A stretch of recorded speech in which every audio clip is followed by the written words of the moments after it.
This episode of Bonfireside Chat, like every episode of Bonfireside Chat, is brought to you by our patrons over at patreon.com/Duckfeed.tv.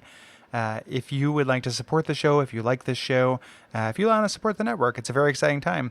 You can head on over there and donate a couple bucks a month. Makes a huge difference. We really appreciate it. And I am so excited to start talking about Dark Souls 4, The Revenge of Gwyn. Some of our landings were desperate adventures. We are now prepared to meet the inevitable counterattacks with power and with confidence.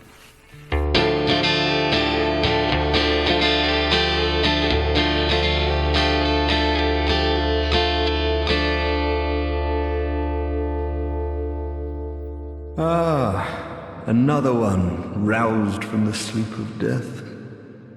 Well, you're not alone. We unkindled are worthless. Can't even die right.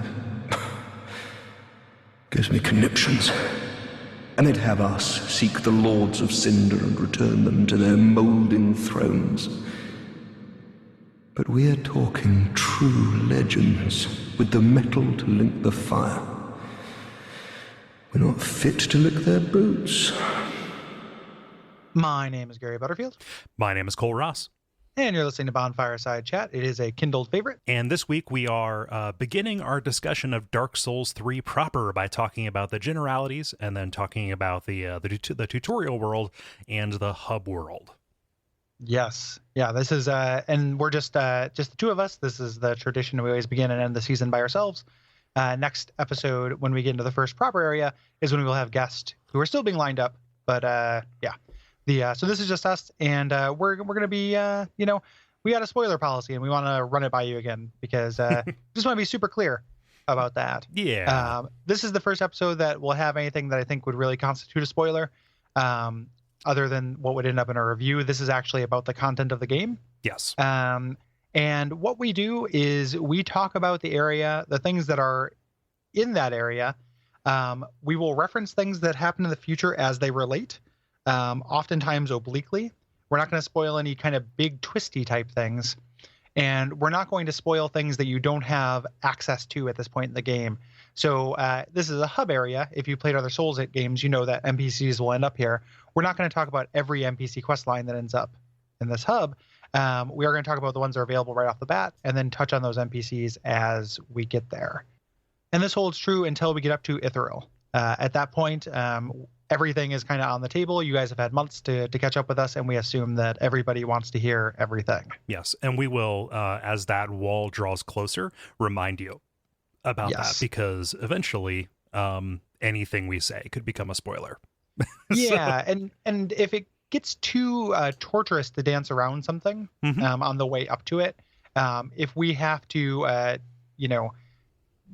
we will refer to things obliquely. Yeah. So your sensitivity is going to vary. If you were like us before we went into Dark Souls 3 and literally don't want to know anything, this probably isn't the place for you. No, this podcast is not for you.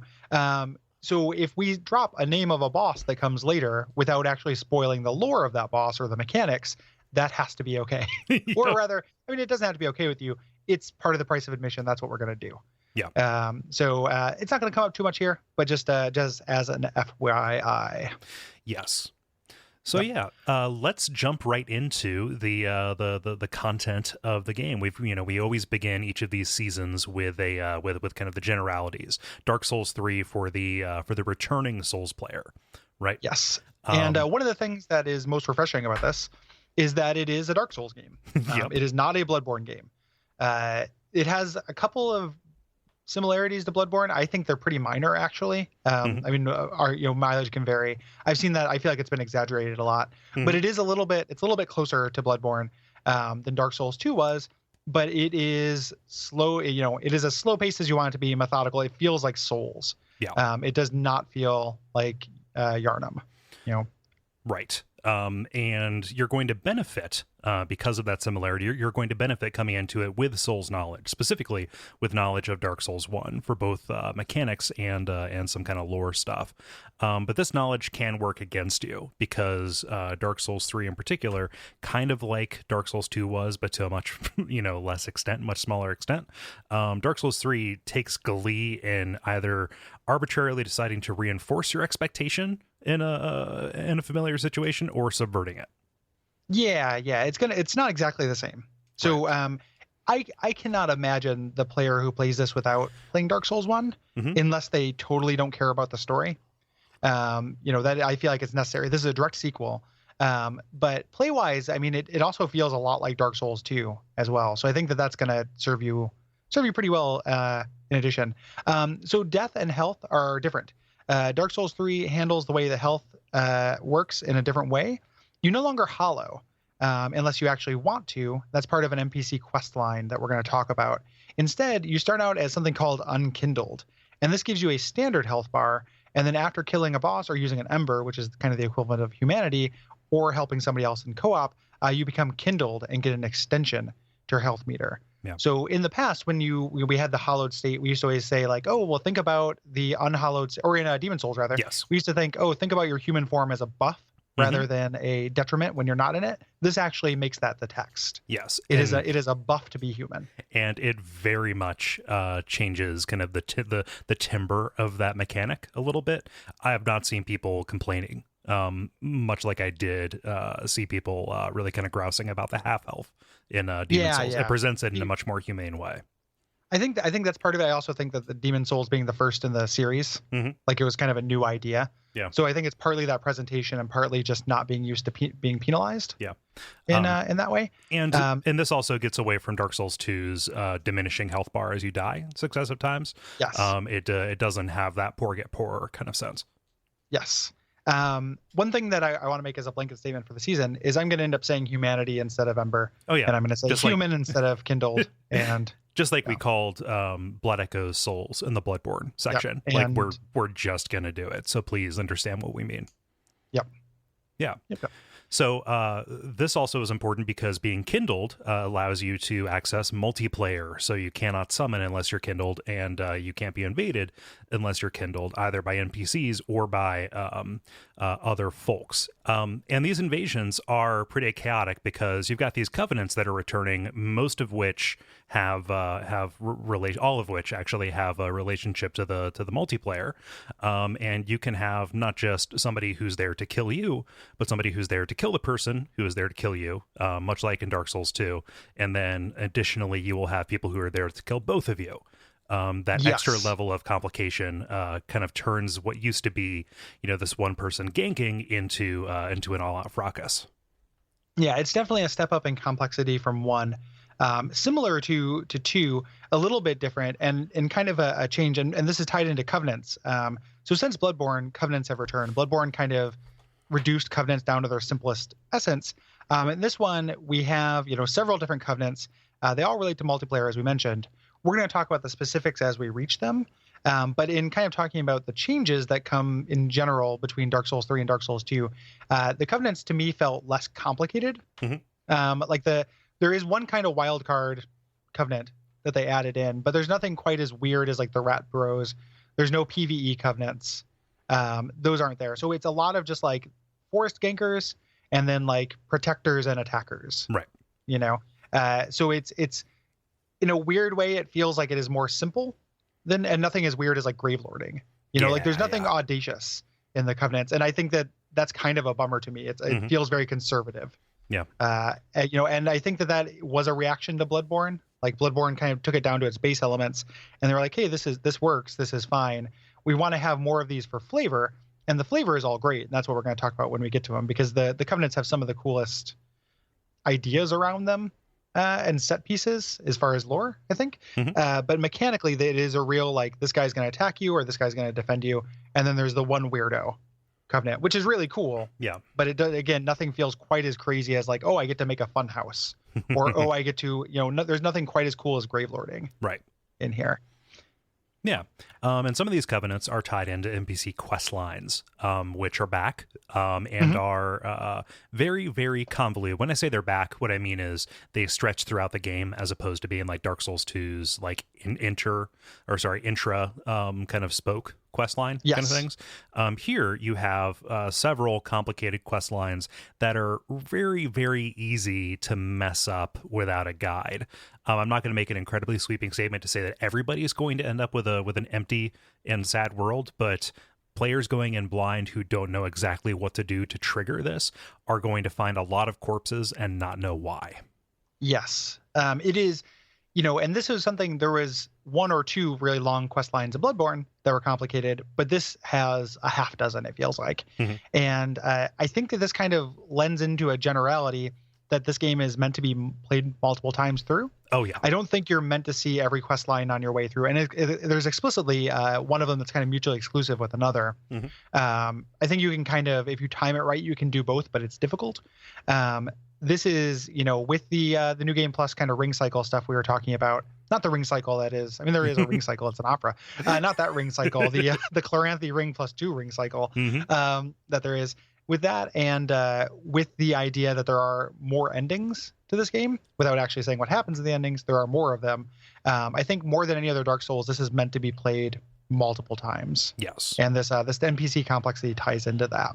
Mm-hmm. Yeah, so I'm looking forward to on the second playthrough, and then probably like the third or fourth, seeing more of that, because it's kind of sad to see that empty world, because a lot of these characters are really likable, and I wanted to see how their stuff played out.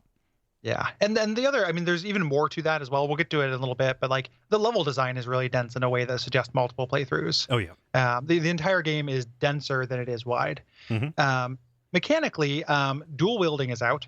Power stancing is out, but weapon skills and battle arts are in. It feels a little bit like 4th edition D&D when like every fighter also just had, once per day abilities. They could cast a blade spell. Yeah. Yes. And what this does is it kind of turns almost every weapon into the way that boss weapons worked in previous games, where if you two-hand a weapon and use L2, you use a special skill. It varies, depending on the weapon, but it varies greatly. Like some of these are buffs, some of these are different kinds of attacks, some of them are spell-like. Yeah. It's really, some of them are movement based. It is really, really, really neat. Yeah, some of them increase your poise or allow you to get around like defenses and blocks and stuff like that. Yes. Yeah. Super cool.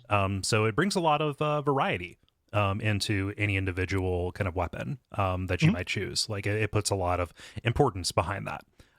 In kind of the way that that weapons felt important in Bloodborne, but you have that variety that's around, and those weapon arts are fueled by your FP meter, your mana meter, which is returning for the first time since Demon Souls. So both battle arts and spells draw from that, and you fill it back up with Estus or with certain items, but you don't have like a finite number of casts for anything. Yes. Yeah. Think magic points versus Vancian magic. Yeah. And these extra skills and these extra builds, not to mention, like when you said that, these different weapon builds are back, weapons are back. You can play the first like couple hours of this and find as many weapons as there are in Bloodborne. Right. And this all lends itself to builds being back, which is fantastic. Yeah. Is one of the biggest things mechanically I missed about Bloodborne. There are a lot of different ways to play this game. And, that's really, really cool. And is lending itself to that. Like you're meant to play this multiple times kind of feel. Yeah. And along with builds and, kind of interacting with the battle arts here, shields are back. So there are some shields that will let you use your battle arts, but otherwise you have to kind of make a choice whether you want that additional kind of offensive or buffing vocabulary, or if you want to take shelter behind the womb of your great shield, Yes. And even further than that, shields have weapon arts. So shields, not every shield can parry now, which is such a huge thing. Like some shields will do a shield bash, which is always the case. Yeah. But now there's some shields that do a buff.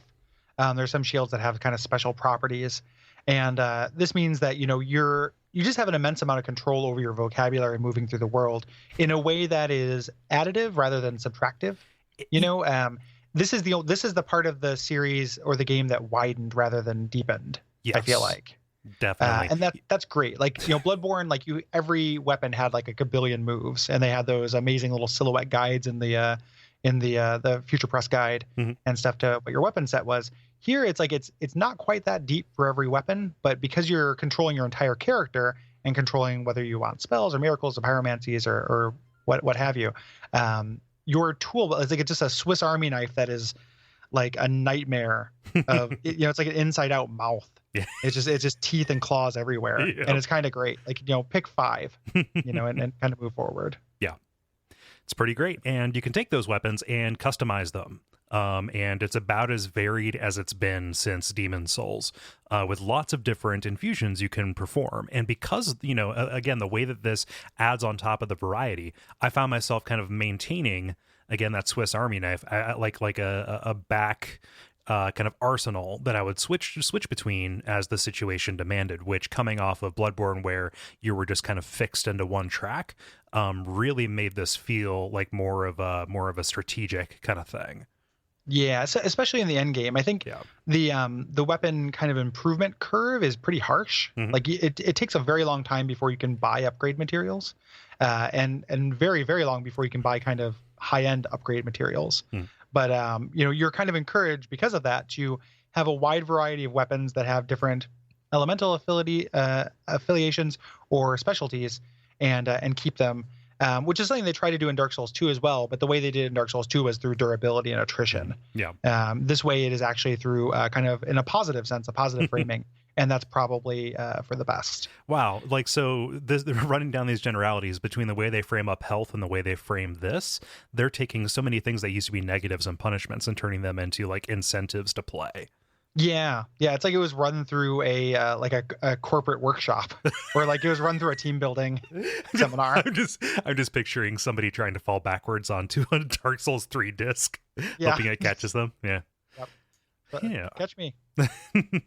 But you achieve these customizations through infusions, like in 2, and these are kind of gated by these embers that you find out in the world. So this is an amalgamation between how it was handled in 1 and how it was handled in 2. So you find the ember that lets you make a certain kind of weapon, but you also have to find kind of the reagent that your smith will pound into it. Yeah, which is actually like real similar to 1. It's just kind of it feels a lot like 1, like finding the divine stone or what have you. The kind of difference here is that there is such a big variety that it reminds me of getting crystals in Final Fantasy V. Oh yeah, like this crystal unlocks 3 classes. Like finding this coal unlocks 3 different infusions. Yeah. But just finding the infusion doesn't mean anything, because those drops for those actual stones that infuse are random, right, and tied to crystal lizards often, so that there's an element of luck there. Yeah. To find these gems. This is a shorter game, but as we mentioned, it's very dense. It's dense in every way. It is dense in level design. It's dense in difficulty. You are going to kind of pound this out rather than swoop through it. Right. And this is partly because it doesn't have this interconnected world of Dark Souls 1, but it doesn't feel as spoke-like as Demon Souls or Dark Souls 2. Right. This is a big line with a lot of little veins coming off of it. Yeah, it's see the Impressions episode where we call this tree branch. Yes, that is exactly what this is. Right after that happened, that guy made those visual representations. Yeah, those gorgeous graphs. Yeah, that's real good. I'll put those in the show notes. But that's what it is. And because of this, you can warp between bonfires. Because otherwise you would have to go back to the first area. You'd have to walk through every area you've been through. Yep. As opposed to just jumping down from an upper level, of the coil. Yeah. And a lot, I feel like the fan reaction to this has been really mixed. I think people are going to be, because that's the thing people wanted in Dark Souls 2 and didn't get it. And it's like, well, you didn't get it in Dark Souls 3 either. But I think it lends itself, again, those lessons that they learned with the teleporting from the start and the density of bonfires is that you can concentrate more on specific encounters. And it becomes about this stretch between this bonfire and this bonfire, that you maybe only have to do once, but they can make that more challenging because of that. And that's a density aspect too. Some of these runs between bonfires are really harrowing. Yeah, it turns into a game of that is a series of sprints as opposed to marathons that you have to manage. Yes. So you still need to return to your hub world to level up. You can't just do it at any bonfire. And this is kind of ameliorated by the shorter load times. So we're not dealing with a Bloodborne situation where for the first half of that season, we were waiting, 40 to 60 seconds every time we died or every time we wanted to go back and mess with inventory or level up. Thankfully, you can warp from any bonfire to any bonfire. You don't have to go back to the hub like you did in Bloodborne. Yes. And this is, it is better than it could be, but I still don't understand why you can't level up. at bonfires. I mean, the character that helps you level up that we'll talk about does have significance. I don't feel like it would have been that hard if she would have did another function. Yeah. Like she's where you improve your Estus, or she's where you improve your your Estus count or what have you. That would have been a real big deal to me to be able to level up anywhere. Because as it is, it's still just a time tax. It's less of a time tax, but it's still, there's no ludic function behind having to warp back to the hub. Right. It feels like, other than to kind of encourage you to make it feel like home. But I think that idea works in the short term, but we learn through Majula. Like, I love Majula. Majula is really relaxing, but it gets tedious to like go back time and time again. Yeah. Let's talk about what's missing, because there are definitely some things they took out from the previous games. Yes.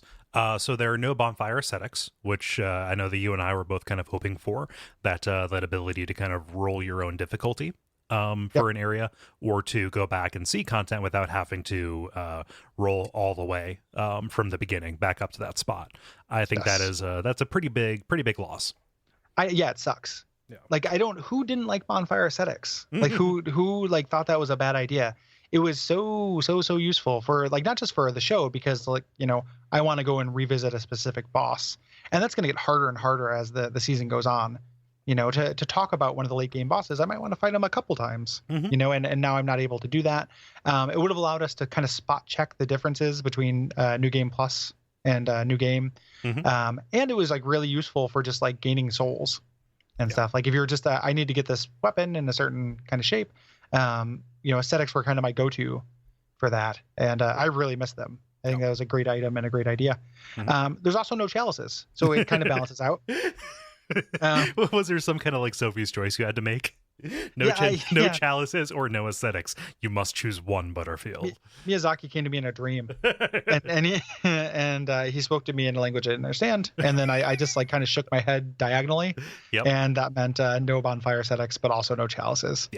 So thank good. The ideal way would have been to fix chalices, but I'm very satisfied with what we got. Like, there's enough content here, even though it is a shorter game. And there are optional areas, but there's nothing optional that's dedicated to a specific covenant. Right. The way that there have been in the past. Yeah. So that's what's missing. I'm sure there's more. Like, did you ever figure out? I never had any enemies despawn, but I also never died enough on a run to make that be a thing. Yeah, they don't despawn. Okay. I never had it have it become a thing, but I would have read about it. Yeah. Somebody would have complained about it. So, so the enemies don't despawn anymore, which I also think, like, I didn't use that very much in 1. But I also think that was good. But I recognize that's because I don't farm for things. So people who farmed for things hated that. But I know, like, our friend of the show, Riff from Video Game Hot Dog, he loved it. Like he thought it was, and I still like maintain that Dark Souls 2 has the best like player controlled difficulty of any video game I played. And that was part of it. Small on the fly correction. You said you didn't use it very much in 1. Gary meant 2. Oh, that is what I meant. Yes, thank you.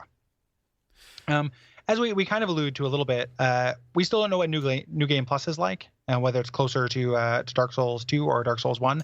The guide, which is a hot dumpster fire. I really don't like that guide very much. It is the worst. I've not to be like that guy like who says, oh, there are typos, therefore bad, but like there's some typos and very poorly constructed sentences and like weird little digression boxes. It feels like a Prima guide from like 1998. It is one of the worst written things I've spent money on. Yes. Like, no joke. Like, it is, there are sentences that end in the middle of a sentence. Like, there's no period. It's like in the middle of a word. The information that's actually in there is pretty bad. Like, it is bad advices for bosses, bad advice for bosses. It is a really bad guide. I miss Future Press. I miss it so bad. And it sucks too, because I can't think of there's no way that anyone was unsatisfied with the quality of those guides. Right. It just had to be money. Like, it just had to be, Prima like undercut them. And said, we'll do it for cheaper. And it's like, boy, and even this is coming from me. Like, I am not aesthetics guy in a lot of ways. Even the components of the book feel shitty. Yes. Like, the paper feels shitty. The ink, like the pages are thin. It just, and there's some like pictures that are definitely like blown up. Oh like yeah, definitely. That they took from a like an actual screen grab. They didn't get like developer art. or actually present stuff at a regular resolution. Like these artifacts belong in a museum on these JPEGs. Yes. Like it is really rough. And also, small annoyance for me, but it's definitely something that didn't happen on my future press guides. They have the little like tabs on the side, you know, like where they have like, okay, like this section of the book is this chapter, this section of the book is this chapter, and those are wavy like sine waves. Yeah. Like they don't, none of the tab like sections line up. It is very poorly crafted, and this has been our review of the Prima guide for Dark Souls 3. It is, yeah, it is. The two things that are good about it, and we'll get back to our original point that like caused us to have this digression, but I wanted to do a mini bonfire side chat on this shitty guide just to, warn people. The maps are still useful. Maps are always going to be good in these games. I mean, they're hard to do in this game. You know, this guide does it the same way all the other guides have done it, which is decent. And then it has every item description. So like that is useful as a reference for the week before all those things end up on a wiki. Just at my fingertips. But it is. And the little journal that came with my version was good. Yes, that's a cute little journal. I like that. Boy, is it shitty. Yeah. As we were saying, also it's missing Epic Name Bros lore index, where you could look up the page numbers for item descriptions related to a single character or idea. Or even lore index or just lore information. So like when I see a boss, getting that little paragraph that kind of sets you up for the flavor of it was like really nice. It was useful. Like there was information there that you couldn't find anywhere else. Yeah. And some of that came from like the original, a direct translation of the name in Japanese or what have you. This is missing a lot. It is a bad guide. The map is fine. The item descriptions are fine. And the thing we were alluding to before we went on this digression is that flipping through it, there are kind of references to a different kind of New Game Plus.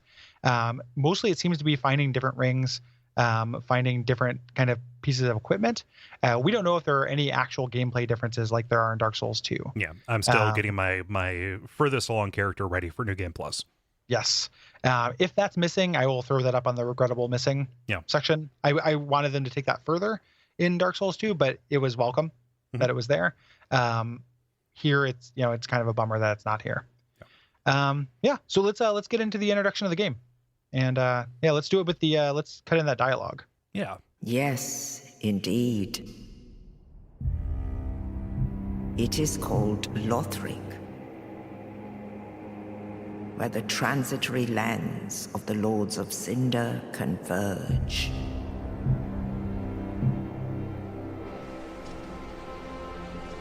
In venturing north, the pilgrims discover the truth of the old words.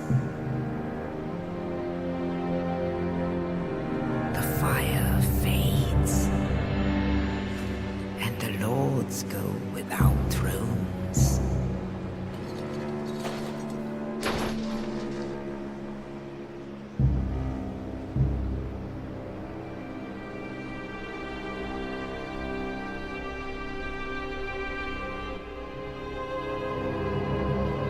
When the link of fire is threatened, the bell tolls, unearthing the old lords of Cinder from their graves.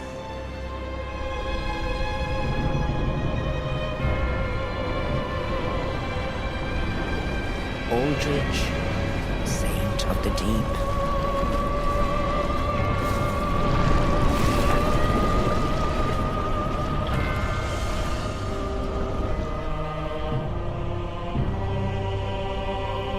Farron's undead legion, the Abyss Watchers.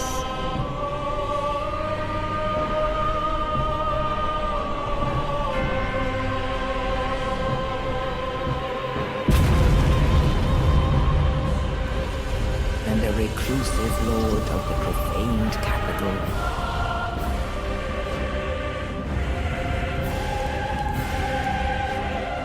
Yon the Giant.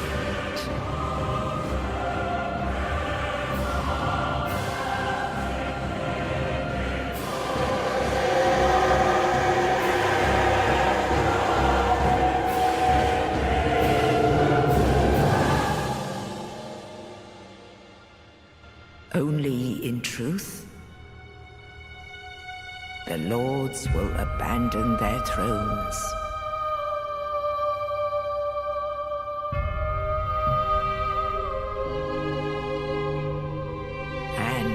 the unkindled will rise.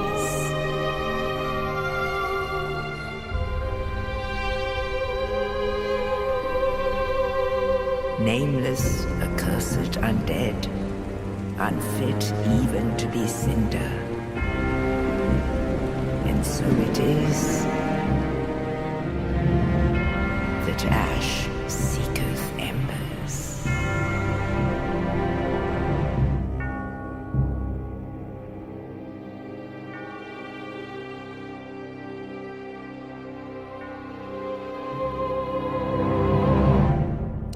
So this is amazing because it starts in the middle of a sentence. Yes. Yes, indeed. Yes. Yeah. Well, and it does that because it's this is and this will become a theme and people will get sick of me saying it. This is before I kind of got sick of the referencing. Mm-hmm. You know, so this was like, oh, I like that this quote, you know, this starts the same way. Mm-hmm. Like that. Yes, indeed. I like that. Yeah. You know, I like that callback. And this is before callbacks get obnoxious in this game. It's a great game. I love it. So just so, you know, I love this game. Gary does not hate Dark Souls 3, just like Gary didn't hate Bloodborne. But I do get sick of the callbacks here. But these are callbacks I like, not only because of that, yes, indeed, kind of, you know, in the same voice actress, but also like this is introducing us to a pantheon of gods we're going to kill. And Dark Souls games are about killing gods.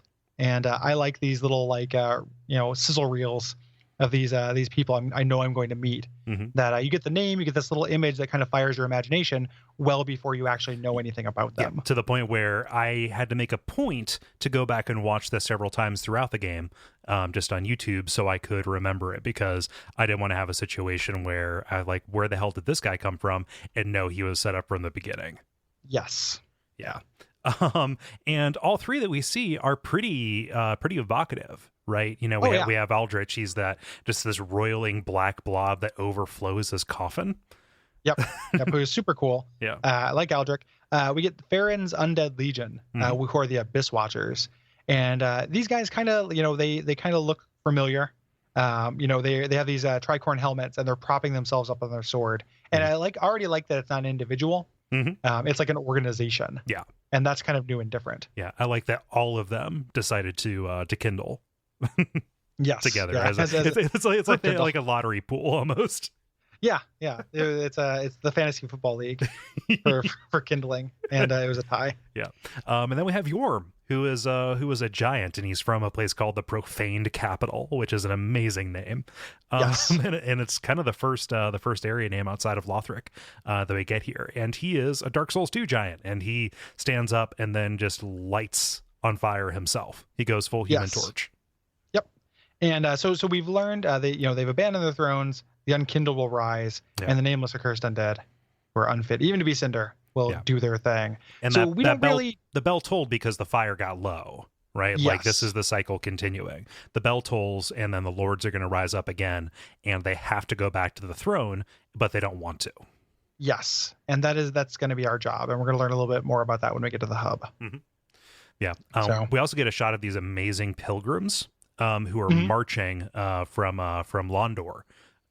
With these stones on their back, so they kind of look like turtles, but we see one collapse and then rest underneath the stone, giving kind of the idea that they carry these stones so that if they go if they collapse and go hollow again and lose their minds, they won't attack people. I think that's super evocative. I think that there's a piece of armor a little bit later that has something very similar to the stones that explains it. It looks almost exactly the same. And the piece of armor that has kind of the turtle back stone, they say what that does. And it is to prevent their backs from becoming a seedbed for corruption, which is something that we'll get into a little bit later in the season. But it might be your idea also works, but it could be a dual purpose as well. Yeah, it is to hold them down, but then also to stop shit from popping out of their back. Right. Yeah. And so the unkindled will arise, these nameless accursed, and we see somebody kind of rising, covered in dust out of this coffin, intercut with a picture of this woman putting on a crown, and we kind of only see her in profile.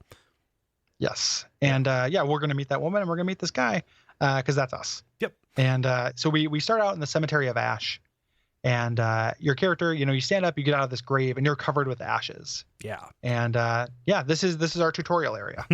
We had several people write in talking about how this is the first intro to any of these games that hammered home the fact that you're a corpse. Yes. Just the fact that, you're not thrown into a cell, you're not kind of waking up after jumping into a skeleton tornado.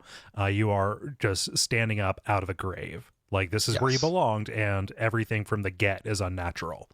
Well, this is the first one where you are a corpse. Yes. Like, it hammers it home because, when you are in the undead asylum, you're not a corpse. Mm-hmm. Like, you're just a hollow. Yep. This is literally you're rising from the dead. Mm-hmm. Yeah, into the cemetery where the sky is a sickly color and everything here is monochrome. Yes. Yeah. And at first, like, this kind of bummed me out a little bit because I was like, oh, this is the washed out color palette for the game. This is going to be, I missed color after Bloodborne. Yeah. But this does not stay. But it does set a mood, and that mood is really oppressive. Yeah. There are gravestones everywhere. It is very Bloodborne-esque, and that's another reason why this kind of reminded me of Bloodborne is this kind of a 1,000 grave pileup, here. And you're introduced to the tutorial messages. We've always had these that just kind of tell you the basic controls on the ground. And we meet these grave wardens. Yes. So these are the weakling first enemies that are a little bit more aggressive and attack you more than the Dark Souls 1 versions of the same. Yeah. And like, these guys will actually fight. Yeah, and they're definitely set up for teamwork that is more, let's say, advanced than just running at you, swinging their arms like the Dreglings were from Demon Souls or Dark Souls. Like, the encounter design with these guys feels a little bit more considered than just mobs. Right. I'm not sure if these are capital G, capital W Grave Wardens, like from Dark Souls 2, but that is what they are called in the guide. And they kind of have this gaunt-looking appearance. They have these pale, stretched-out faces, and they're wearing these dark robes. Yes. Yep. So you're introduced to your basic verbs and everything, just kind of how to fight. And the first one of these guys is near or kind of guarding in front of a well.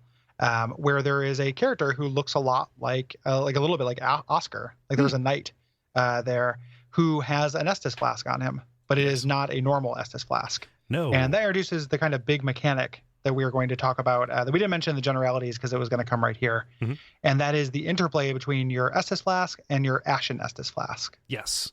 So the regular Estus flask is talking about how no journey of any worth has been undertaken without the Estus flask. Burn, Bloodborne. You have your regular one that glows orange, with the fire of the bonfire, pretty much, and that restores your health. But this other one, kind of the befitting the unkindled who carry them, this Ashen Estus flask is kind of burnt out, and it turns the bonfire's heat cold. And I have a theory about this. Okay. Because looking back on the spoilers that I didn't read going into this, early on, extinguishing bonfires was going to be a big part of this game. Yes. I feel like originally, instead of having this item, you would choose to extinguish a bonfire, and then it would refill your magic rather than your health. Oh, wow. Or give you refills for that, and it would be a choice from bonfire to bonfire. And this is the change. That is a positive one. Mm-hmm. But the kind of putting out bonfires is entirely removed. You don't do that in this game. Yeah. And it was definitely something that was teased at early on. Or the idea of like planting your own bonfires in places too. Yes, that was also gotten rid of. Yeah. I'm definitely glad I don't have to make a choice with that. Like, the Shovel Knight's cool, but not that cool. It's already a kind of a harsh choice. So what happens is you have a ratio. You have like 6 Estus, and you get to choose how many of them refill your health and how many of them refill your FP. Yeah. And kind of annoyingly, you can only do this at the hub. Yeah. I wish you could do it at any bonfire. Mm-hmm. But it kind of it enforces the kind of glass cannon nature of casters. If you're going to be relying a lot on FP, you're not going to be able to heal as much. Right. Yeah. So that's pretty cool. I like that you picked this up by the well. I didn't notice the Oscar-like knight. I noticed that the well almost looked like a cairn. It looked a little Lord Vessel-y to me. Yeah, there's a lot of little Lord Vessels. Yeah. Like, there's a lot of like that design, that pottery design got real big. Yep. It was the pottery of legend. And one real quick thing that's related to these Estus that I want to mention that we forgot to mention in the things that are gone are healing gems or healing herbs or magic herbs or whatever from Demon Souls and Dark Souls 2. Mm-hmm. So this Estus thing that we have, the reason why it is such an interesting risk reward thing is because this is for all intents and purposes, your only source of healing. Right. There are very rare items that will heal you outside of that and heal your FP, but they're very rare. I think that the first vendor you run into only sells one. Mm-hmm. So those have to really count. There no longer is it the case that you can kind of, bring your stats back kind of gradually. Right. There. Yeah. So something else that I noticed right around here was a nice flavor piece, which is the names of the soul items get more depressing. They start out in a more depressing place. Eventually you get up to, soul of a great hero or soul of a knight, but it kind of starts with like deserted soul or abandoned soul or things like that. Like just showing the degradation of the world kind of over these cycles. Yeah. Or a soul of a deserter. Mm-hmm. Right. That's kind of interesting too. I don't know exactly what that's referring to. But yeah, it does the same thing where it's more flavorful than Bloodborne, but it's still really hard to tell which one is more powerful, something that's nameless or something that's abandoned. Like if you went to a restaurant and there was like a nameless cheeseburger and an abandoned cheeseburger, you wouldn't know which one was tasted better, based on that word. Well, the abandoned cheeseburger, somebody else didn't want that. That's true. Yeah. But the nameless one, no one even saw fit to name. Like this But is just an orphan burger. What if it was indescribable? Fat burger. Oh, okay, like a Lovecraftian burger. Yeah. like an Eldrick Cyclopean Superberg there. Yep. Shoggoth style. Yep. Well, there's a way to know which ones are more powerful relative to each other, which is they're sorted by power in the inventory. Yeah, and their size. And luckily, returning from Dark Souls 2 is being able to use multiple ones of these at a time. Yes. So that's nice. Yeah. So you're introduced to critical hits. Again, they give you the enemy that has his back pointed toward you and is apparently deaf or has his earbuds in. He has no situational awareness for you to practice your critical hits, which is pretty cool. But as you kind of leave this first like wide open area, well, actually I want to talk about that because this tutorial area feels different compared to a lot of the others. It feels more similar to the Demon Souls one a little bit in that it's more wide open. I don't know that I like the design of this being like a playground almost. Holding I hold it up to like the Undead Asylum or to like things betwixt where everything was kind of like your line of sight was limited and it was running you through this habit trail showing you this stuff as opposed to just kind of being like the tutorial canyon. Yeah, and it's also it's really easy to kind of miss the few little diversions there are because of that color palette. Yeah. This presents like it feels wide open because it is so samey everywhere, at least in part. It's not my favorite either. Like it doesn't have the same kind of feeling as previous ones. Even the Bloodborne one like is pretty incredible and also feels more story significant. This area will gain some story significance, like like all of them, you revisit them. But it at least initially, I was just like, okay, it's a graveyard. Yeah, like that's not that exciting, and it takes a long time for that to pay off. Yeah. So yeah, I'm with you. It is kind of a bummer. Yeah. About that backstab thing too, and then just while things are occurring to me, you can charge attacks now. Yes. Similar to Bloodborne, which we neglected to mention. So that's actually something we talked about in the generalities is this game takes little bits from all of the previous games. And that is a cool addition that they took from Bloodborne. Yeah. There's a side path you can take. Again, if you can notice it because of the color palette here, which I like aesthetically, but yeah, it gets in the way of discoverability. You get over to the tutorial area's optional boss, which is these ravenous crystal lizards. Or there's just one of them here now. And they're grown up and pissed. Yeah. This is what happens if a regular crystal lizard eats souls, which I love that. Like, and also when I saw this, I was just like, oh, well, it's cute now, but it's going to grow up, everybody says they want a potbelly pig. Yeah. And then you can't flush them down. Like there's no plumbing here. So they're just going to be like angry that you threw them in that pit full of your shit. Yep. Yeah, I gotta kick them off a mountain. I was kind of upset that they didn't turn humanoid and have them like named after the great artists. Like, instead of having Leonardo, Donatello, you would have Ariamis and somebody else, some other craftsman. Yeah, Arianis, Llewellyn. Yeah. Yeah, you or just grow up and start walking around on 2 feet in that like that one gif of the cat that does it and it's really unnatural, or the cow that yells Tamako in The Simpsons. It's just like, ugh. Yeah, it's got a taste for tobacco. So this is similar to the giant hippo or what have you. You get a little bit of optional treasure if you can beat this guy. You can run up and grab a soul item from him. If you kill him, you can get a fire gem. No, you get a titanite scale. Yeah, that's how you get those, and those are what let you upgrade boss soul items. Yes. I cheesed this guy. I beat him by luring him into a piece of geometry he couldn't really pass, and killed him. I just came back a little bit later. Yeah, these guys are actually not that tough. You run into them in the wild a little bit later. Never, it always feels special. Mm-hmm. It always feels kind of Chandler like, just in that it's significant. You said Chandler, not Chandler. Yeah, it's not very Chandler like. Okay. I don't know enough about Friends to follow up on that joke. He's a guy. Does he live in an apartment? Like he likes coffee, I think. I don't. Yeah, he says bada bing. Does he really? No. Okay. Yeah, I would believe it. now I'm just describing. He's always saying his catchphrase, "You're my friend." Yeah, he's kind of like Kramer, except he walks slowly into your room and says, "Hello, friend." Yeah, hello, friend. Hey, it's Chandlo. Chandlo.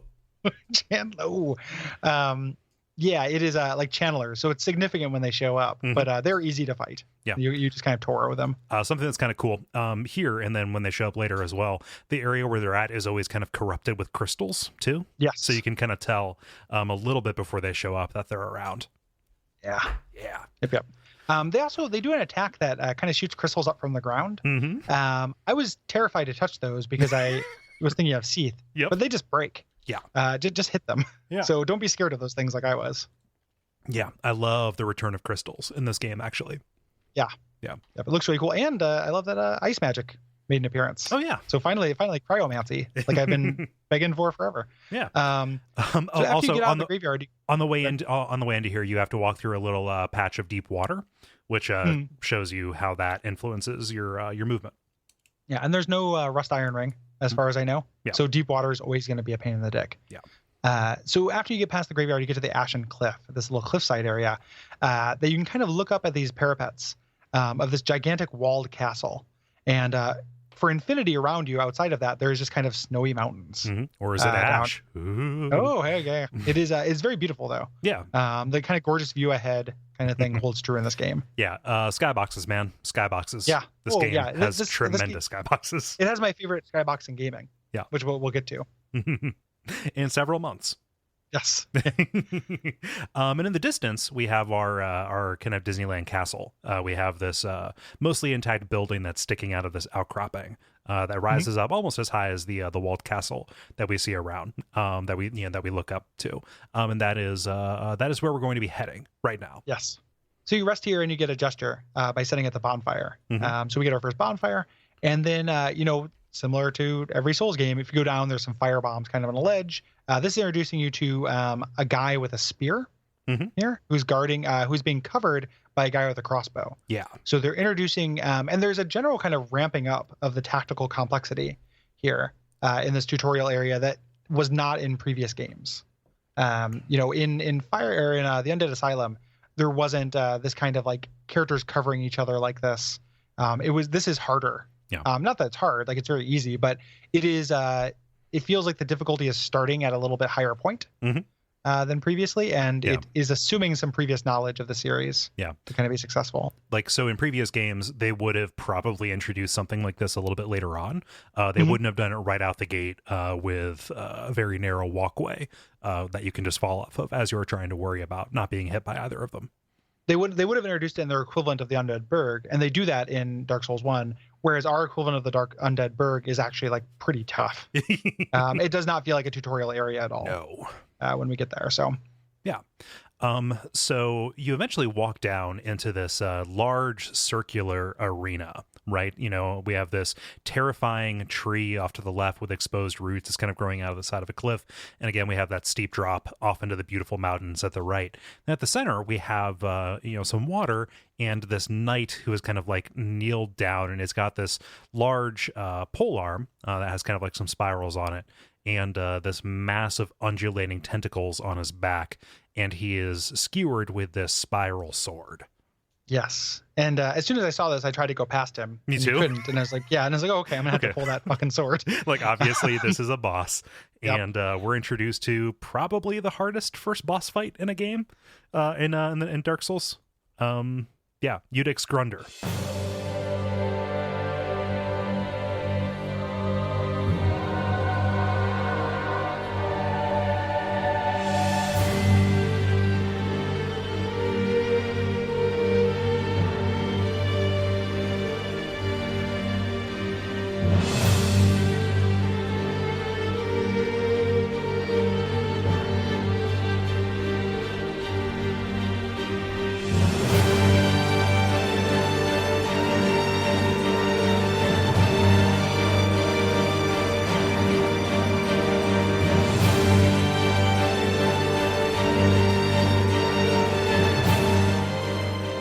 Yes.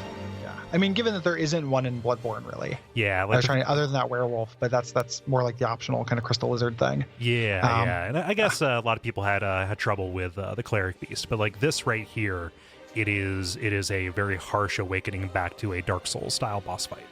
Yes, and the fact that it is the hardest tutorial boss really again hits that thesis statement that things are going to be tough, because the equivalent of the Taurus demon that we're going to get to in the next episode is significantly tougher than the Taurus demon. Like this is a hard game. So this guy, before we talk about the fight, what is he? He is a tall man. he's a tall man. He's got brown hair. Yeah, he's you pulled the sword that made a man out of Mac. So he's a big boy with a big weapon. Not another one of these. Yes, which is good. You think you're just doing a duel, which like I'm always going to be down for a duel. And the first part of it is pretty manageable. Yeah. He telegraphs his moves very, very clearly. He can be parried. Mm-hmm. I love parrying this guy. It's so fun. Parrying bosses is the best. Yeah. He's pretty easy to get around, and that is kind of offset a little bit by the fact that his attacks can reach around behind him. He is like a Bloodborne boss fight in that he knows that you're going to try and get behind him, and they have like a way to reach around toward you. Yeah, a lot of bosses and enemies have just kind of a 360 attack radius on these things, or like a 270. Yeah. And everything's going well. You're fighting this guy. You think it's fine. And it's like Dragon Riders, no big deal. And you get halfway through, and the game turns into Resident Evil. I laughed so hard when this happened, because remember those tentacles that we saw kind of sticking out of his back when we thought he was a statue? They explode into what I can only describe as a Tyrannosaurus Rex. Sure. Yeah. It is a big kind of amalgamation of like goop and reptile and kind of abyss juice and tyrant, like William Birkin kind of stuff. I laughed a lot too. I don't like the way these things look. They're like in general, and we're gonna run into them more, but like this, I think that they look too like plasticine and Shoggoth like. And I wish that they looked more biological and less goopy. Yeah, these have an awesome name in the guide. This is called the Pus of Man. Yeah, that is real good. This is that seed bed that those pilgrims have the thing on their back to prevent. Yes. If it's the same thing that the cleric armor set that we get later, the reason why they have a Ninja Turtle shell on their back is to stop this from happening. Yeah. So and this totally changes the fight. It does, and it like makes him very difficult to hit too, because even though he is this gigantic top-heavy thing, he's still walking around on Udix Grunder's body.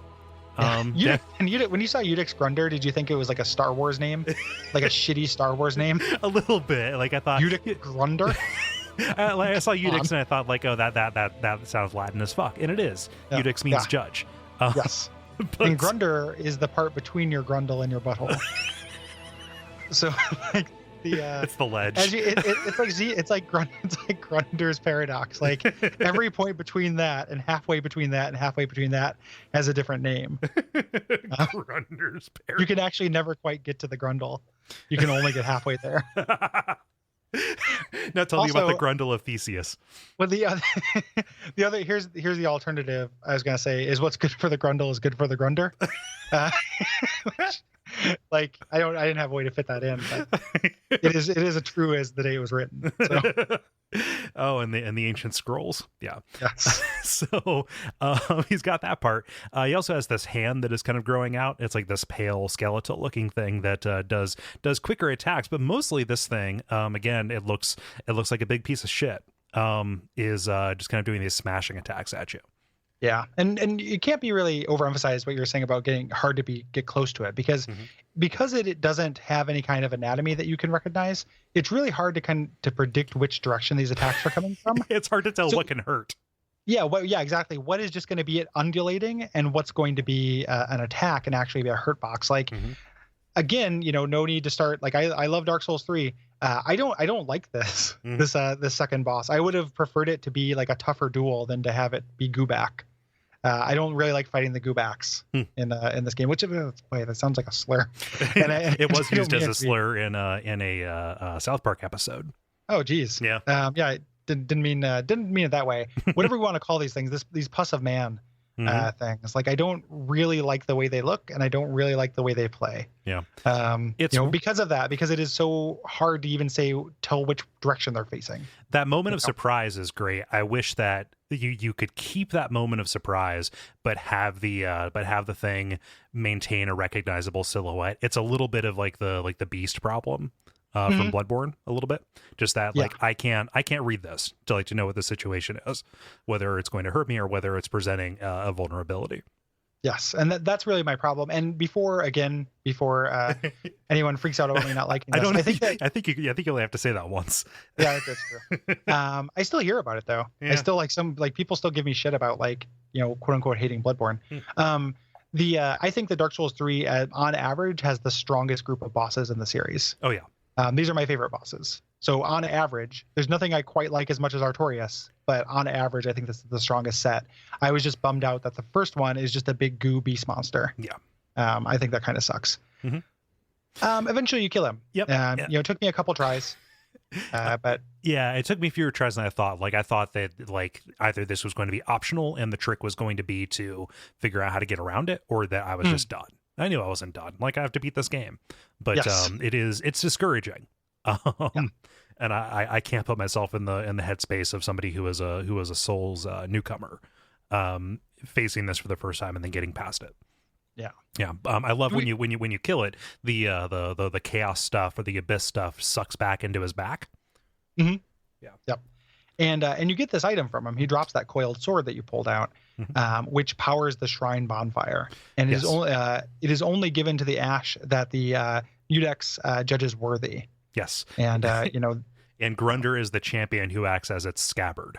Yes, which is super cool and evocative. Yeah. And that kind of tells us what we need to know about this guy. Yeah. He is explicitly a test. In Dark Souls 1 it was a warden. This guy is he's testing us. And we pass. Yeah. And head on up to this shrine that we see in the background. Yeah. So this is a beautiful kind of ascent to this shrine as we go through the massive broken door and look up. We have kind of these beams of gray light filtering down from the cloud, and it feels like God rays, except like what would there is no God rays. Yeah. Yeah. And the rays of cold indifference. Yes. As you kind of walk up to this, and you fight some more grave wardens, you find your first homeward bone here. And what do you think of the change to homeward bone? I love it.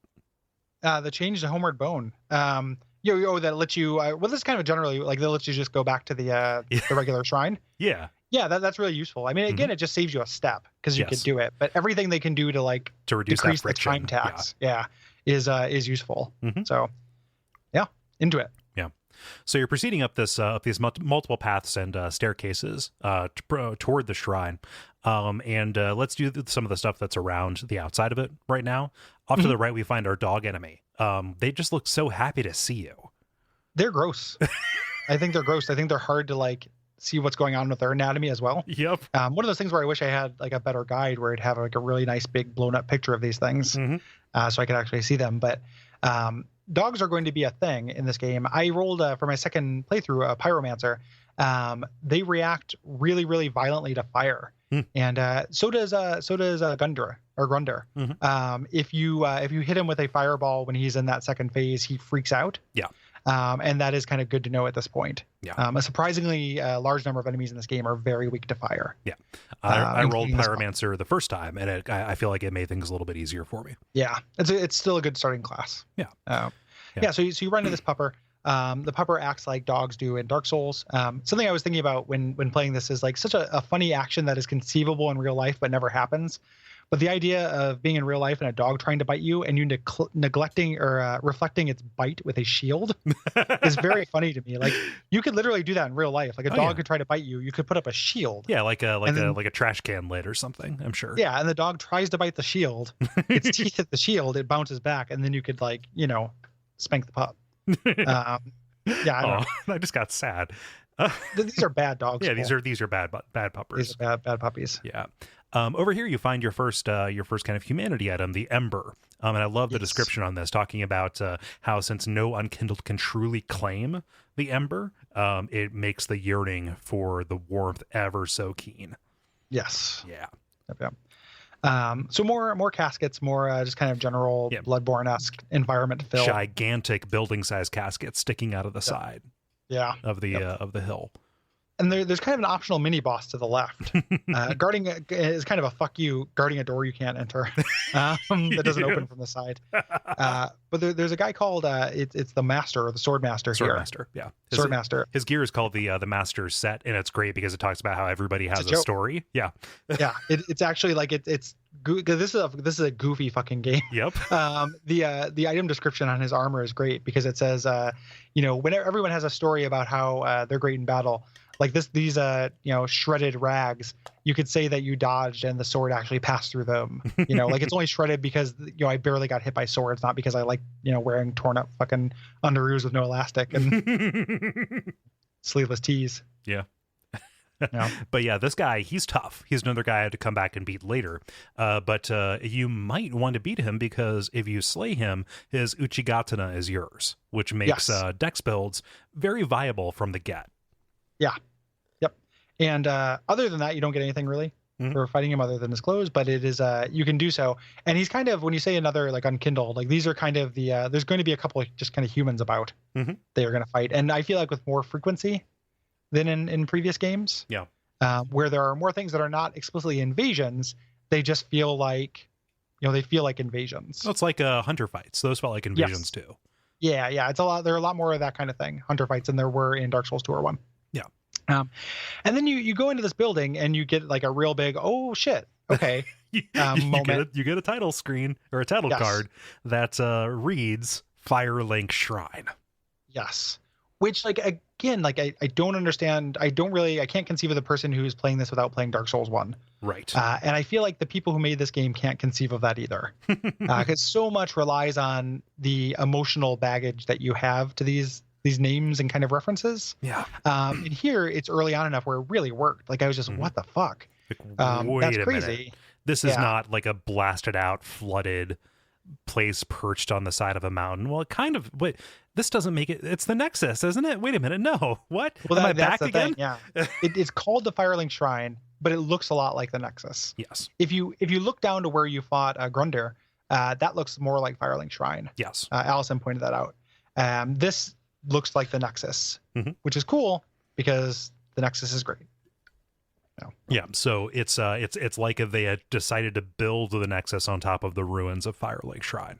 If it is indeed the same place, we have an amazing listener's mail in the appendix, which you'll hear next week, that speaks to some of the translation issues around this. Yeah, yeah. So you get down there, and there is a woman who kind of looks like a white dressed version of the Maiden in Black. Her eyes are also occluded with clothing this time rather than wax. Yeah. And she's wearing a crown, and it's similar to the one we saw at the end of the opening cinematic. It's her putting that on. Yeah. She's tall. She has light gray hair that's in this single massive braid. She looks like kind of a combination, or like what would your kids look like between the Maiden in Black and the simple doll or the plain doll from Bloodborne. Yes. Yeah.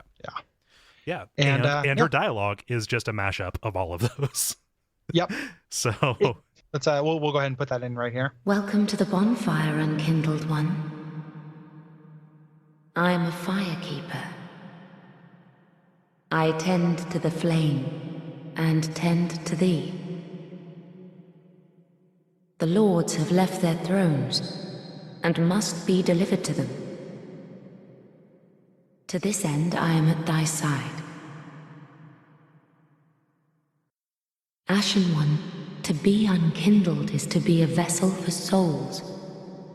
Sovereignless souls will become thy strength. I will show thee how. Ashen One, bring me souls plucked from their vessels. Yeah, so we don't really know much about her until kind of the end. right. So it's hard to speak to her as an NPC at this point. Right. And her dialogue is very it's very slight for much of the game. I kept talking to her expecting to get kind of a couple paragraphs out of her, and it doesn't happen. Right. She stops talking to you real quick. NPCs kind of clam up early in this area. Yeah. So up until that point, she really just is your level up helper. When you go to level up, she tells you to reach out and touch the dark within her. Yes. And she gives you the mission, kind of like the Emerald Herald or the Maiden in Black, telling you that these 5 thrones that you see, that you saw when you walked in, the lords have abandoned them, and we need you to bring them back. So you are a cosmic bail bondsman. Yeah, you're Dog the Bounty Hunter. You're Pup the Bounty Hunter. Yep. When you level up, she still has dialogue that's not subtitled. Right. Which she kind of mutters to herself. Yeah, it is this kind of prayer for the souls that she utters in the background as you are picking your stats. Yes.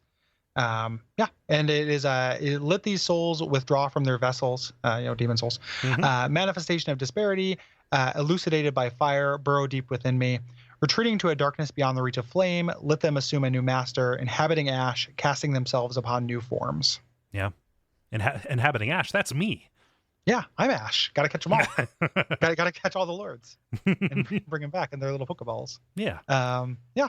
And when you have this coiled sword, you have to use this on the bonfire in the center of the shrine to continue the game. That took me forever to figure out because that prompt only shows up at certain angles to that. Yeah. So I was walking all the way around this place looking for someplace I could embed it because the first 2 angles I tried didn't show it. Well, you probably also didn't think that like the hub area was going to be an interdimensional like zone. Oh yeah. There's nothing really to imply that. The structure that you see off in the distance from where you're at, like it looks like from a distance it could contain more. Yes. You could kind of go down and see like a city down there or what have you. And it's real weird, right? Yeah. Like it's weird that this is not actually, when we go to the next level, which we're not going to do in this episode, but when we actually head there, like you teleport there. Yeah. There is no space continuity. There's no land between here and the rest of the game. Yep. So if you walked into this saying, "Oh, Firelink Shrine, that's going to connect me to this place and then to this place," no, it is functionally even more similar to the Nexus than like Majula, where you didn't warp out of Majula, you just kind of like walked over these continental divides. And because this looked like the Nexus, I thought that like, okay, every time I kill one of these lords, it's going to give me a coiled sword that is going to take me to another land. No. Like I did not expect it to be the kind of the long straight shot that it is.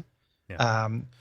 So yeah, I mean, something we didn't really make that big of a point about in the intro there is that Lothric, this place where we're at, it is kind of the place where all of the lands of the lords of Cinder kind of churned towards.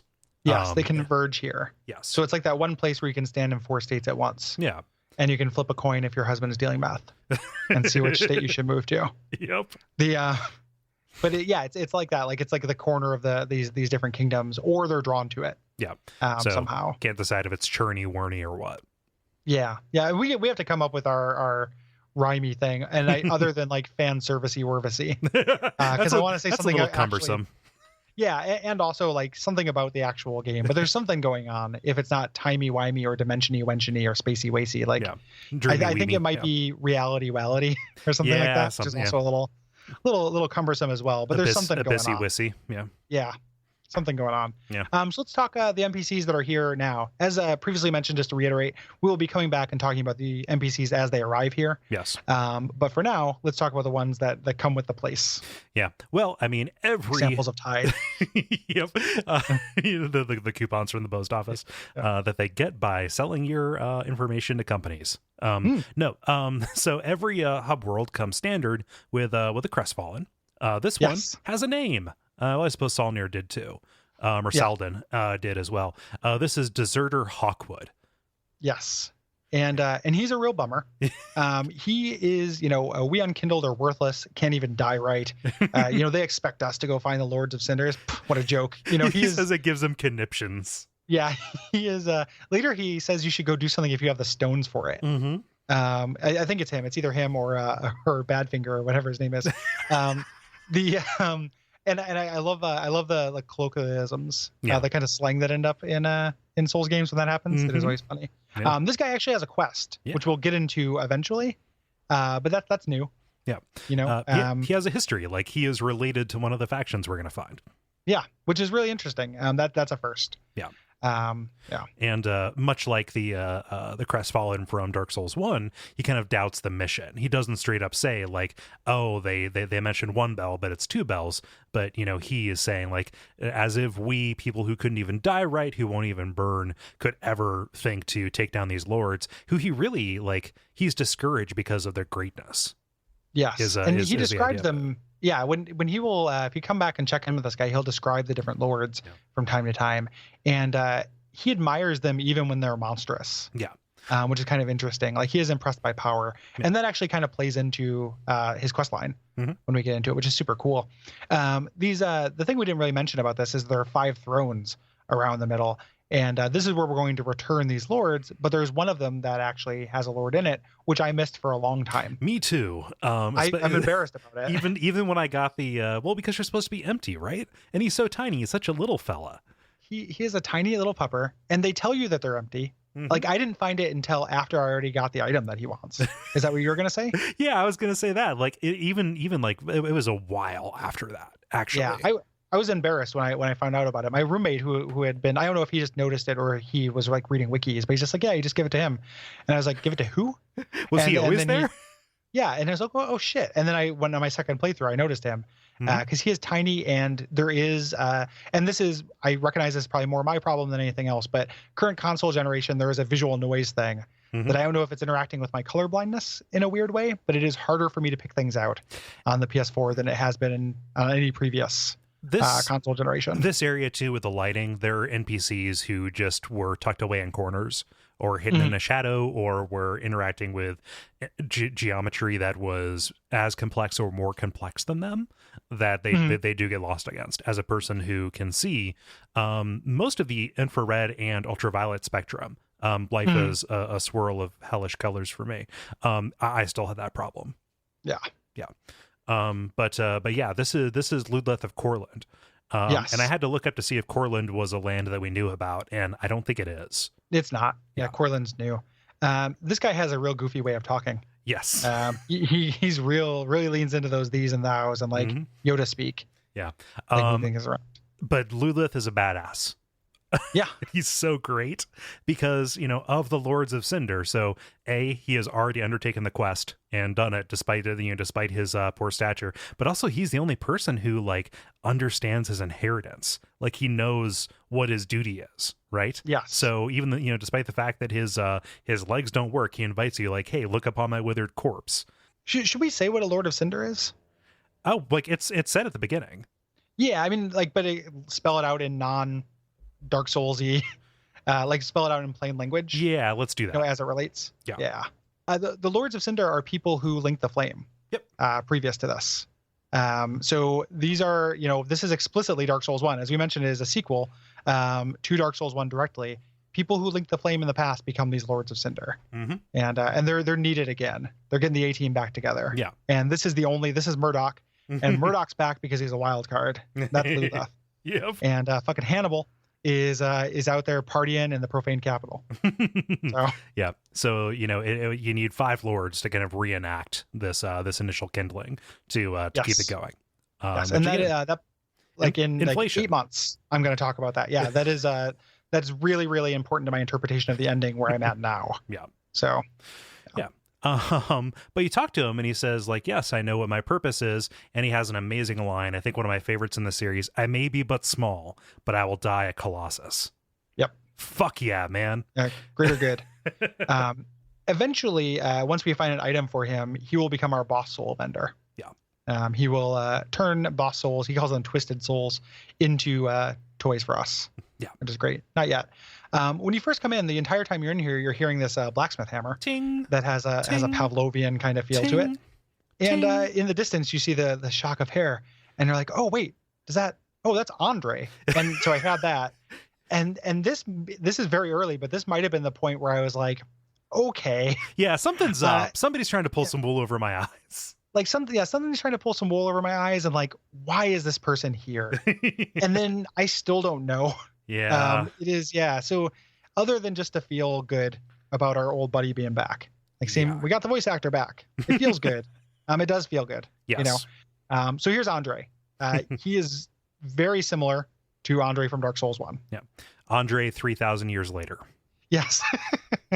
Yep. Andre 3000. He is, so he has a couple new verbs, but story-wise, there's nothing. Right. So he can reinforce your flask. He can change your ratio. He can infuse items and reinforce items. And that's him. Yeah. That's what he does. If you kill him, which you shouldn't do, if you kill him, he doesn't mind. He comes back, but he'll stop making things for you. Right. And you have to do kind of a convoluted thing to get him back. So don't do that. Yeah. Yeah. On the way to Andre, you have the Shrine Handmaid, who is our merchant, and she is very reminiscent of the Firekeepers from 2. Actually. Yes, I mean, I think that she is. Like, she looks the same, and she has the same voice. Yeah. Here. Yeah. And she has a little bit more kind of dialogue, a little bit more meat to her, but still, she kind of clams up pretty early. Mm-hmm. Her whole function and kind of the way that merchants work in this game is that if you bring her umbral ashes from different locations, it'll expand her inventory. Yeah, which I get the sense she uses that to grow them. Like, she talks about them in terms of like, oh, this will make great fertilizer for the new items. But what that means is the umbral ashes kind of act like the badges from Bloodborne a little bit. Yes. And it's very weird, the idea that, because there are things that will happen later where there are umbral ashes that are explicitly belong to characters. Mm-hmm. And the idea that this person can use my ashes to like create things and sell things that I liked is really weird. Like you could take me, cremate Gary, and then give my ashes to this lady, and then she could like make you aurores, and that's real weird to me. But that's more or less how she works. Somebody could steal my urn, take me to her, and then just grow some Maker's Mark. Yeah. It's just weird, super weird. She has the the bike and the ticket center kind of item. She has a bell tower key for 20,000 souls, which is expensive at this point. Again, calling back to that seal from Dark Souls 1. Mm-hmm. And yeah. And let's see here. So if you buy this key, which we're going to talk about the area that unlocks, because you can get there, you just have to save up for it. If you buy this key, it is for the tower out back, which we kind of saw. It juts out. Not up above where we can get now, but pretty high. It's a way into the secret attic here. The description talks about this bell tower being the grave of Firekeeper's past, and when a Firekeeper has served her purpose, she is led to true darkness, where she enjoys a long deserved sleep, which sounds benign enough. Yeah, but we'll see. We'll see very briefly. Nothing could go wrong here. Nothing could go wrong. This couldn't be macabre. So on the second, this shrine has kind of a second layer you can move up to. If you leave on the right on the upper floor, you can see a dead giant. Yeah. From Dark Souls 2, which will sometimes drop a Tree of the Seed of Giants, which is a really cool PvP item that returns from Dark Souls 2. Yeah, you get like a 10% chance of it dropping one after an invasion. So it's worth a shot, like coming back and checking it, because those are fun. Again, for adding chaos to what already feels pretty chaotic to me. Yes. And you can see on the roof there is a tantalizing ladder that has not been kicked down. The correct way is to go up this tower. You can actually abuse the geometry by jumping up this tree. I did that today for the first time. Here's your pro tip. If you are playing along with us, do that. The treasure you get from it is so worth it and makes a big difference in the beginning of the game. Oh, yeah. You can't recognize get all of the treasure. You can't get to everything that we're going to get to by going through the tower, but you do get an Estus shard, which gives you an extra Estus use, and the silver covetous serpent ring, which, like, imagine having that before you leave Firelink. That's incredible. That's going to add up to, so many souls. Yeah. So do that. It is easier than you maybe think. It's an investment in your future.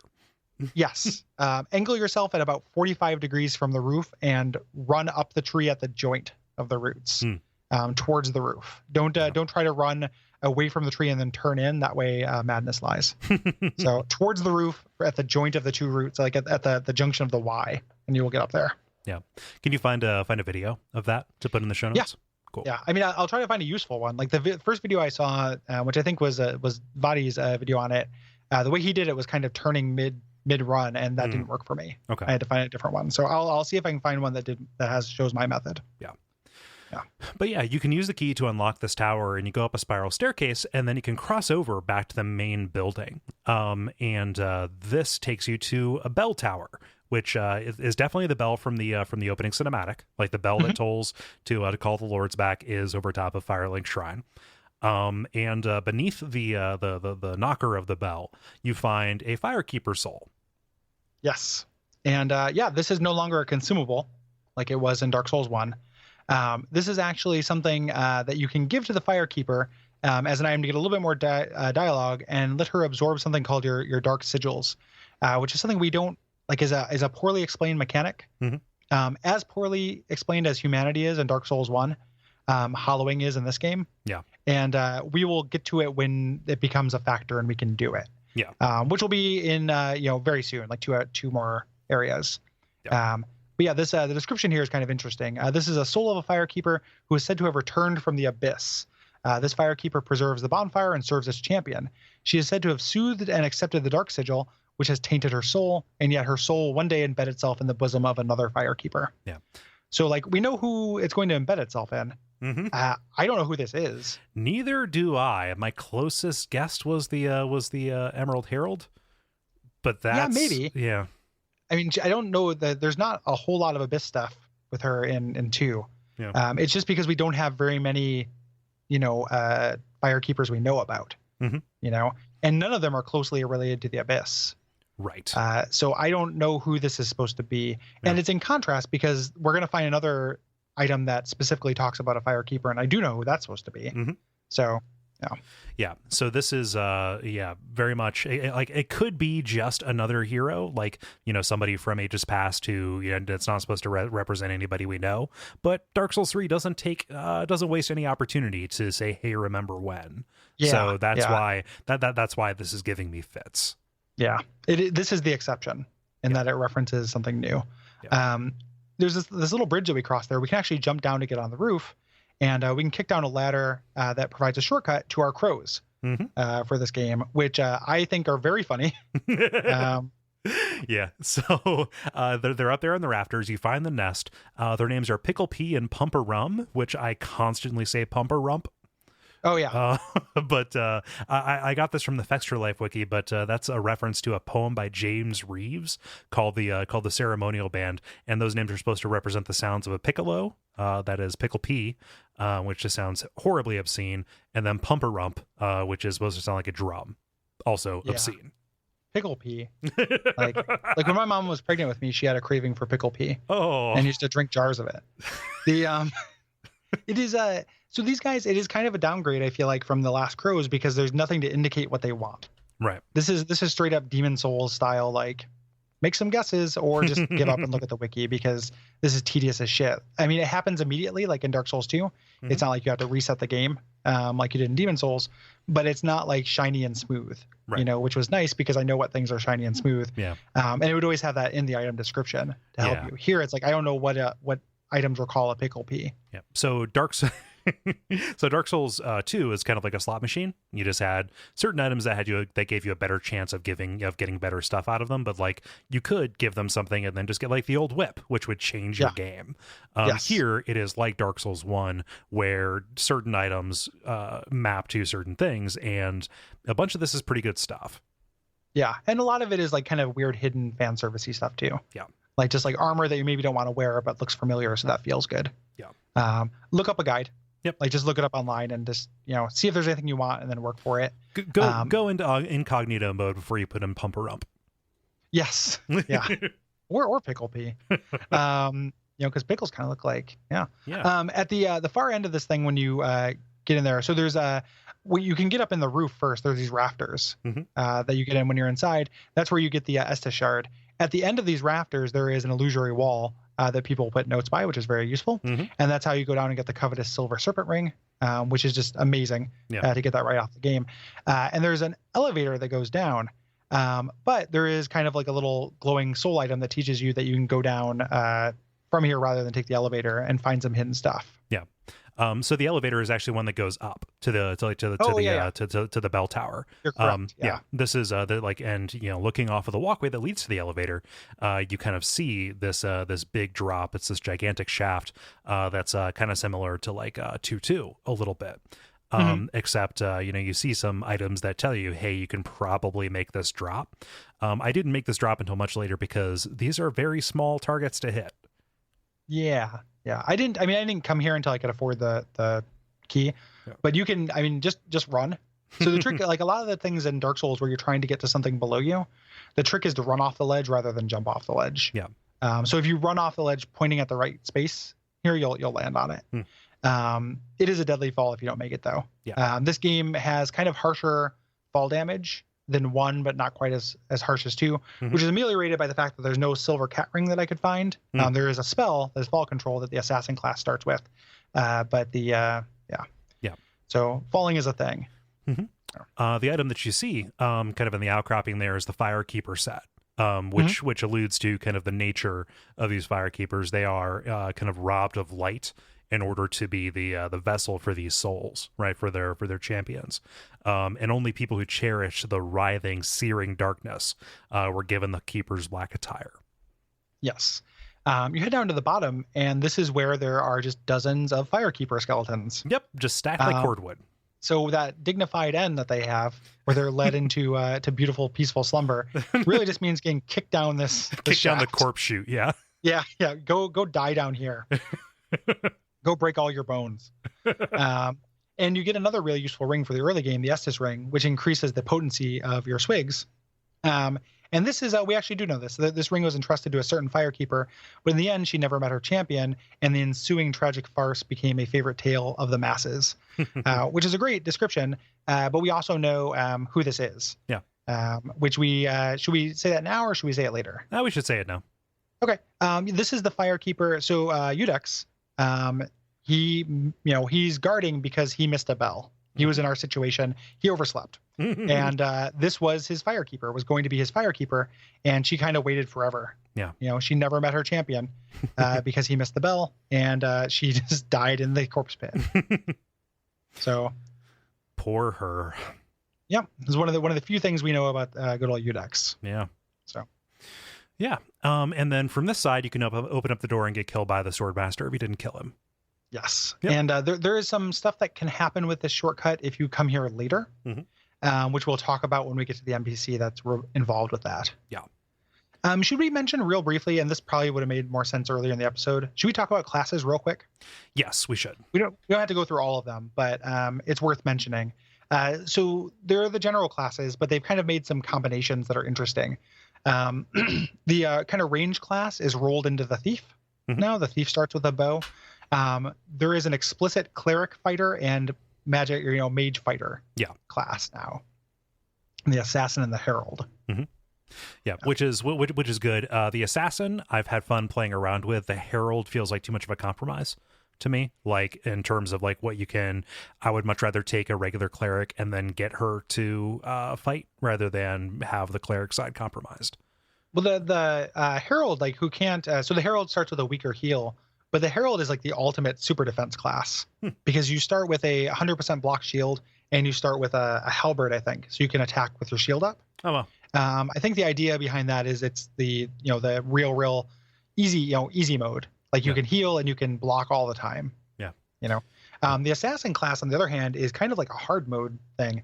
I started an assassin. I think they're really tough in the early game because magic is not sorcery is viable. Builds are a thing now, but the early game relying almost entirely on magic is so tough. Yeah. Yeah. Partly because you just don't have enough Estus to spread between your two types. Yeah. It just I don't know. It feels very bad to give up heals. Yeah. Yeah. And the character I'm rolling with now, my pyromancer, I do have, I have 4 healing and 2 magic Estus, and that feels okay. Mm-hmm. But prior to getting all 6 shards, or 5 shards, it felt significantly worse. Yeah. So. Yeah. For at least for my initial playthrough, like where I'm going through and making notes for the show, I'm doing a knight. I rolled as the knight, and I'm going to do 2-handed greatsword stuff. Okay. And I think actually, to revise something I said before we get a correction, the knight starts with 100% physical block shield as well. Okay. But there are just 2 classes, and it will be a little while before you find one. Yeah. So something to keep in mind. Takes kind of a cue from Dark Souls too. Yeah. In that respect. Other than that, the classes are very similar. There is something similar to the swordsman in this, that dual wielding, as much as we said power stancing wasn't a thing, there are specific weapons that are just 2 weapons in one. Yeah. Yes. And that's kind of the equivalent. And there is a class for that.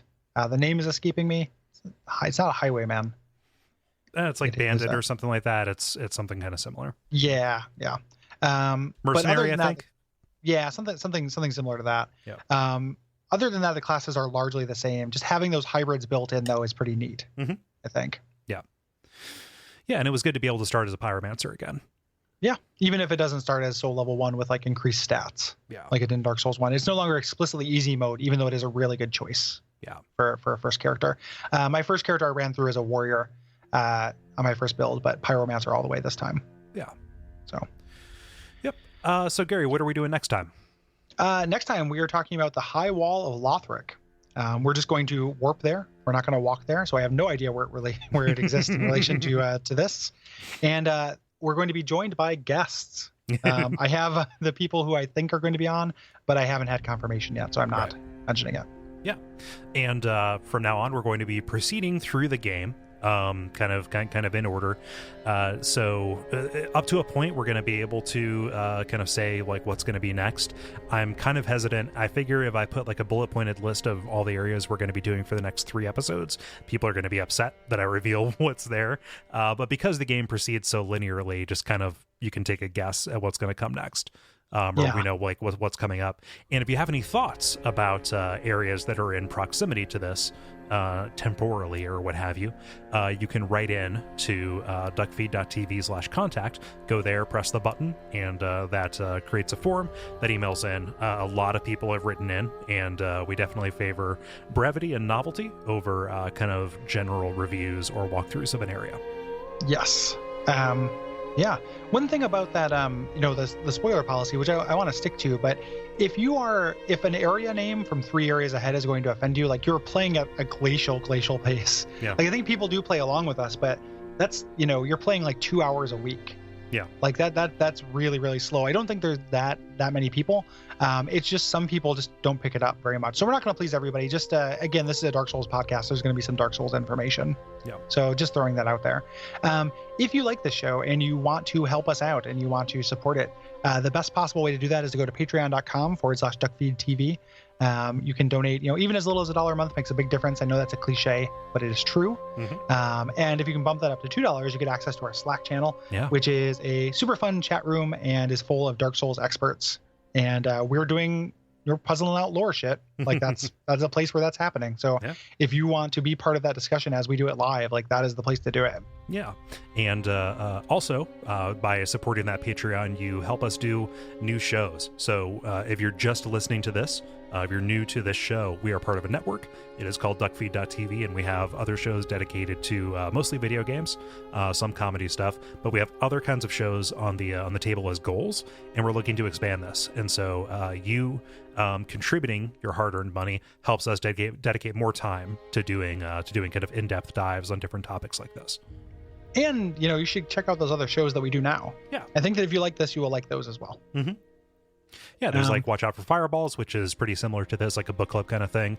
There's Abject Suffering, which is ostensibly about bad games, but is mostly a comedy show.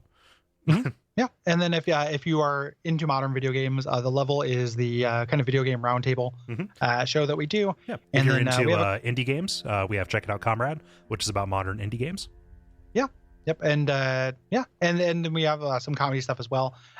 Teenage Dirtbags and The Pitch and Those Damn Ross Kids. And also Duckfeed Presents, which is where we put our live kind of live streams that we do, which being kind of part of that and asking us questions and stuff is also part of a Patreon reward. So even if you don't feel like donating, at least head on over to that page and see what we have on offer. Yeah. By the time this comes out, you should be able to buy Souls of Darkness. Oh, nice. So head out. There will be an announcement if you go to Duckfeed.tv. But that physical book is out. The digital book has been out forever, but the physical book, people have it before me, which Cole, I know you'll understand this, was a nerve-wracking kind of prospect. Yeah. Where I could not be the first person to have my hands on this thing for quality control. Yep. And just had to kind of send files out into the void, and then people got a bunch of stuff with my name on it that I didn't know how good it was. I can assure you, Gary, I've flipped through it. I have looked at all the images. I've checked all the formatting. It looks great. Cool. Yeah, the early reviews are good. So for I haven't talked about this on the season yet. So I wrote a book. It is called Souls of Darkness. It is a parody book, as if Dark Souls was a Nintendo game, and it takes the form of those old Worlds of Power books. So not everybody's listening to this will know what those are, but they were. I almost said edutainment, and it is one of the least entertaining, least educational books that I've ever read. So not that thing you almost said. The opposite of edutainment. It is, they were books based on Nintendo games. Yeah. So it is a goofy, hopefully funny book with a lot of kind of Dark Souls DNA, but a lot of its own thing as well. And kind of reimagines Dark Souls as if it was a Nintendo game. We did an episode of this show that is a fake episode about a fake area as if that were a Nintendo game. That's real fun. That is a few episodes ago, and I'd recommend checking that out as well to kind of get a little bit of the flavor. Yep. But give it a shot.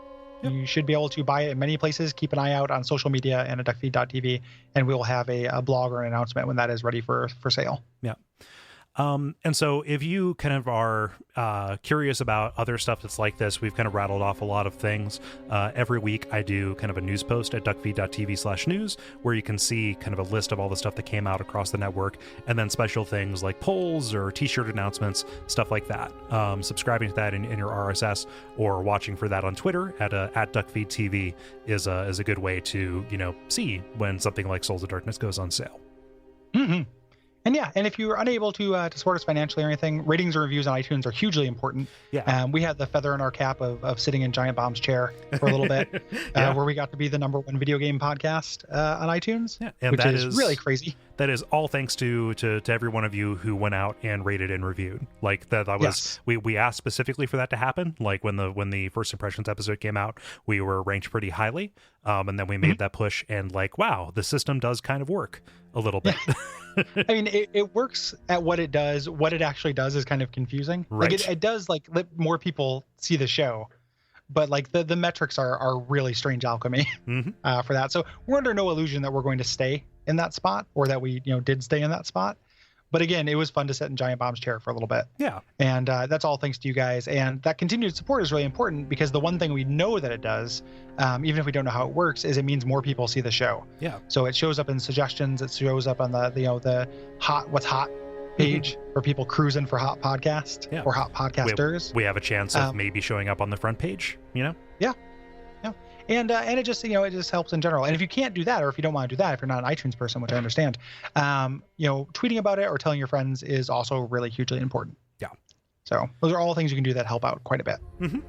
Yeah. So we're I'll speak for myself. I'm very excited to start this new season of this show. There's a lot of stuff in Dark Souls 3 that is incredibly exciting. And I want to, talking about these games really helps me kind of solidify my own understanding and enjoyment of them. And this is, Gary, a journey that I'm excited to go on with you and with all of our listeners and the people who kind of interact and write in and stuff. This is going to be a very exciting couple of months.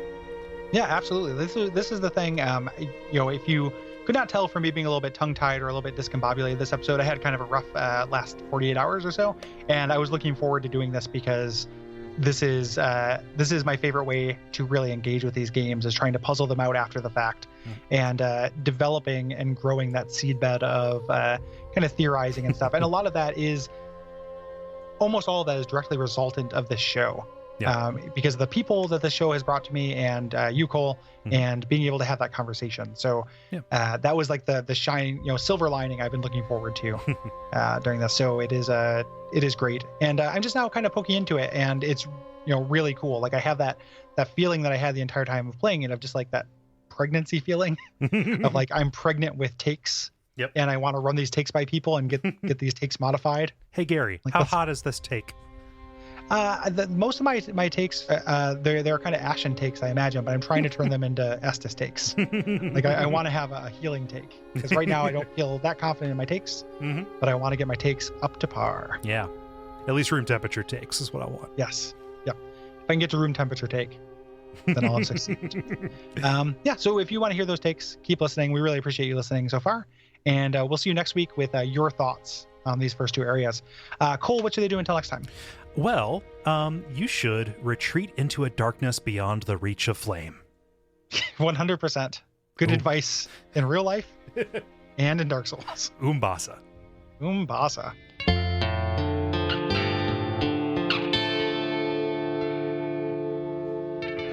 And we all pray that we will have far more soon.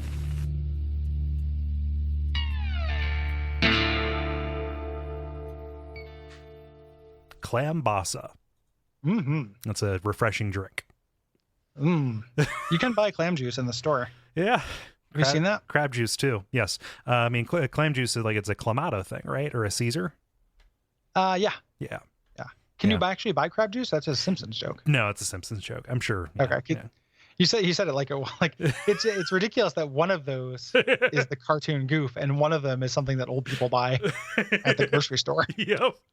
To pour into their Bloody Marys, to the point where you have to like clarify this is not going to have seawater squeezins in it, sea creature squeezins in it, will it? Yeah, please. Ugh. Oh gosh. One time my brother said, "Hey, drink this," and it was one of those like Bud Light Clamato things. Oh yeah, yeah. I have not had one of those. Does it taste like fish blood beer? Because that's what that's what it looks like to me. It's incredibly safe. It tastes rotten to me. Yeah, I'm sure that's somebody. I don't want to yuck somebody's yum, but yeah, pretty gross. Pretty gross.